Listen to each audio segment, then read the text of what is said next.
नमस्कार मित्रांनो, welcome back to our channel.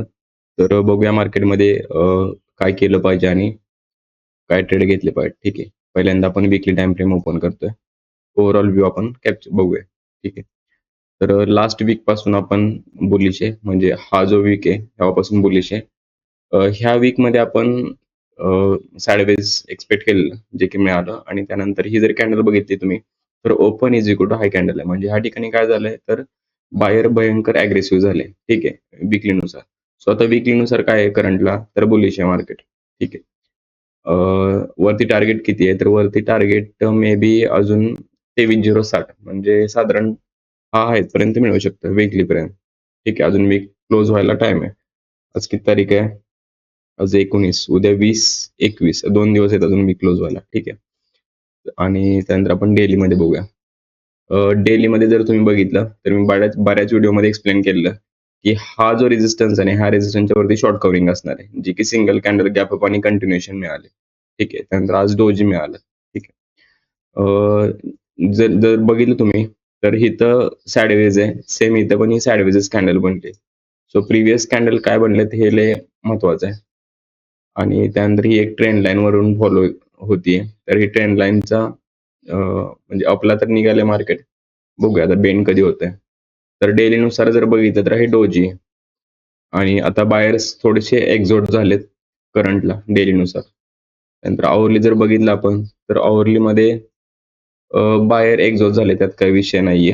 ह्याच्यामध्ये जवळपास पूर्ण दिवस आज साइडवेज होता मार्केट. सो आता सेलिंग आहे, म्हणजे रिव्हर्सल येणं गरजेचं आहे. म्हणजे एक प्रॉफिट बुकिंग येणं गरजेचं आहे. ठीक आहे, ते आपण प्लॅन करू. आता मी लेवल ऑन करतो. ठीक आहे. जसं की परवा दिवशी जर आपण बघितलं, एक एक ट्रेड मी ग्रुपवरती दिलेला, जो की ह्याच्यावरती बुलिश होता. तो पोझिशनल ट्रेड होता.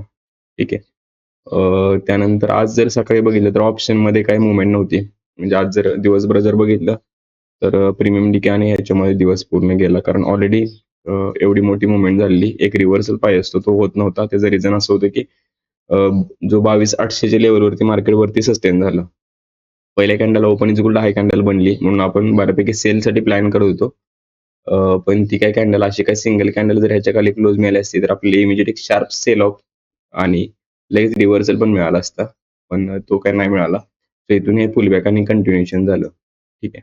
तर आता उद्यासाठी प्लॅन करूया. उद्यासाठी थोडंसं आपण बायिंगसाठी प्लॅन करत नाही उद्या. त्याचं रिझन असं आहे, की बऱ्यापैकी स्ट्रेच झाले मार्केट. आपण इथून हा ब्रेकआउट आहे, म्हणजे हा ब्रेकआउट पॉइंट आहे आणि त्यानंतर मग इथून एवढं चाललंय. सो आता पुलबॅक येणं गरजेचं आहे. जरी नाही आला तरी बघू, पण मेनली उद्या आपण सेलसाठीच प्लॅन केला पाहिजे. तर मार्केट उद्या ओपन कुठं होतं ते पहिलं बघितलं पाहिजे. इथं फ्लॅट कुठं पण ओपन उद्या. ठीक आहे. जोपर्यंत हा रेझिस्टन्स ब्रेक होत नाही तोपर्यंत सेललाच निघायचं आहे. आणि जर समजा गॅप ओपन झालं, सस्टेन झालं, म्हणजे डाऊनला सस्टेन झालं आणि पुन्हा सेलला निघायचं. ठीक आहे. तर सेलिंगचा ओव्हरऑल प्लॅन आहे. आणि जर समजा गॅप डाऊन ओपन झालं इकडे कुठेतरी, तर मग आपण बुलिशला प्लॅन करू. म्हणजे हे पुलबॅक जो येईल ना, तो गॅप डाऊन मध्ये येईल. कारण आपण इथं बऱ्यापैकी तर सेलर ऍक्टिव्हेट झाले, पण कॅन्डल क्लोज नाही मिळाली. आपली की जी कॅन्डल सपोर्ट जो होता ना, तो हा होता. मल्टिपल टाइम रिस्पेक्ट केला आणि हा म्हणजे ह्याच्या खाली कॅन्डल क्लोज नव्हती दिली. एक कॅन्डल दिली, ती पण एकदम छोटी आणि लगेच सेकंड कॅन्डल रिव्हर्स झाली. सो मग इथं आपण ट्रेड नाही घेतला. ठीक आहे. तर असा विषय होता आजचा. उद्यासाठी सिंपल प्लॅन आहे. सेलिंगचाच प्लॅन आहे माझा. बुलिशचा काही प्लॅन नाहीये. बुलिशला जर गॅप डाऊन झालं तर बुलिशचा प्लॅन करू. अदरवाईज मग बुलिशला साइडवेज आणि नंतर 12 नंतर जर ब्रेक दिला, तर मग आपण बुलिशला जाऊ. ठीक आहे. म्हणजे काय आहे, साधारण हा एवढा वेळ टाइम स्पेंड केला की नाही, तर अजून पण टाइम स्पेंडच करून ब्रेक दिला तर आपण बुलिशला जाऊ. पण 12 नंतरचा जो ब्रेकआउट असेल तो सस्टेनेबल असेल. जर आधीचा ब्रेकआउट झाला तर तो फेल होण्याचे चान्सेस आहेत. ठीक आहे. सो उद्या रिव्हर्सलच ट्रेड घ्यायचा आपल्याला, बुलिशचा ट्रेड नाही घ्यायचा शक्यतो. तर असं होतं आजचं कॅल्क्युलेशन. व्हिडिओ आवडला असेल तर लाईक, शेअर आणि सबस्क्राईब करा. ठीक आहे. Thank you.